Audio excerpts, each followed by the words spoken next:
Hey, it's Rachel Cooke, your modern mentor. I'm the founder of Lead Above Noise, a firm specializing in helping teams and organizations create better working experiences that deliver better results. I keep talking to organizations that are struggling specifically with the feeling of connection they feel like they've lost in recent years. They're trying to figure out the big things like how to rebuild culture in a world of hybrid or geographically dispersed teams. In these conversations, I've really been encouraging clients to focus instead on singular relationships, on inviting people at all altitudes of the organization to really prioritize creating connections on their terms. And it's led to my delivering a number of workshops to teams designed to get people moving in this direction. Shoot me an email if your team could use a quick hit workshop on building relationships to drive connection. But today, let's just talk about a few of the ideas I've been covering in these sessions. And let's hope that something in here resonates for you. First, learn about your style. When I run these workshops, I ask participants to take a brief self-assessment just to offer them some insight into their default communication style. But I invite you to be scrappy and collect some insight on your own. No assessment required. Choose a handful of people that you trust and let them know that you're not looking for pats on the back or accolades, but you're looking for real insight into the good, the bad, and the ugly of how you show up. Ask earnestly for honesty, and then be open to hearing it. I've done this before, and I've heard things like, Rachel, you're generally pretty calm and cool, but when the pressure is high or a deadline is looming, you get very directive, because we don't say bossy anymore. Or I hear, you ask great questions and you listen well to the answers, but sometimes the discussion goes just a little too long and we need you to make a decision sooner. These bits of feedback have been helpful intel for me. It's great to know what I do well, but it's also helped me to pay more attention to how I navigate stressful moments or how long I let a conversation go before I call time. Knowing your style really helps you choose the spots you want to work on in service of building stronger relationships with those around you. Next, ask questions designed to connect. Ask questions that will deliver facts and data and timelines, but also make time to ask questions with the sole purpose of sparking conversation, to get to know someone a little better without being too intrusive. Not sure what to ask?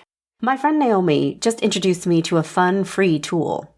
It is a check-in question generator, which you can find at thedigitalworkplace.com. And it's a great way to kick off a meeting, whether in a group or a one-on-one.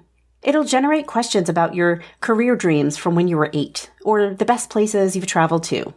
Connecting with others doesn't have to be deeply personal, but bringing small bits of the you that lives outside of the office and finding those bits in others, it's just a great way to find shared interests, to learn about how someone thinks, or frankly, just to laugh for a minute.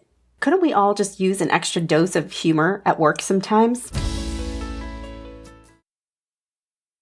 Next, assume positive intent wherever you can. Okay, stop me if you've heard this one.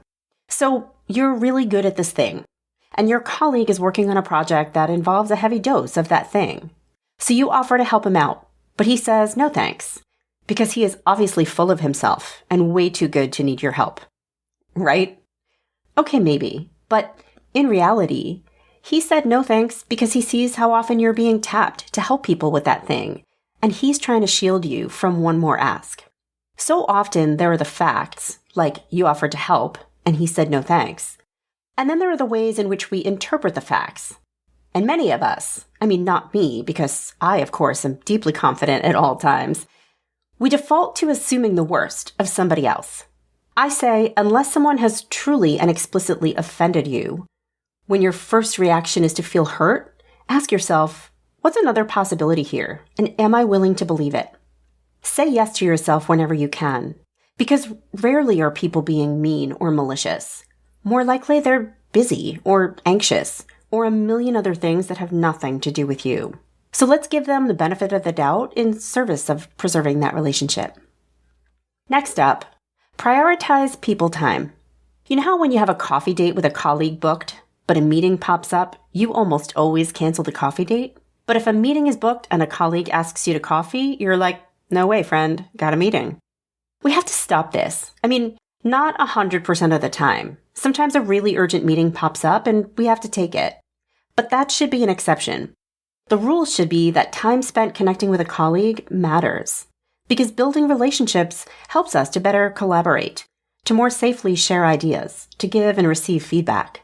So invest time and hold that time. It is time well spent. And finally, listen to learn, not just to hear.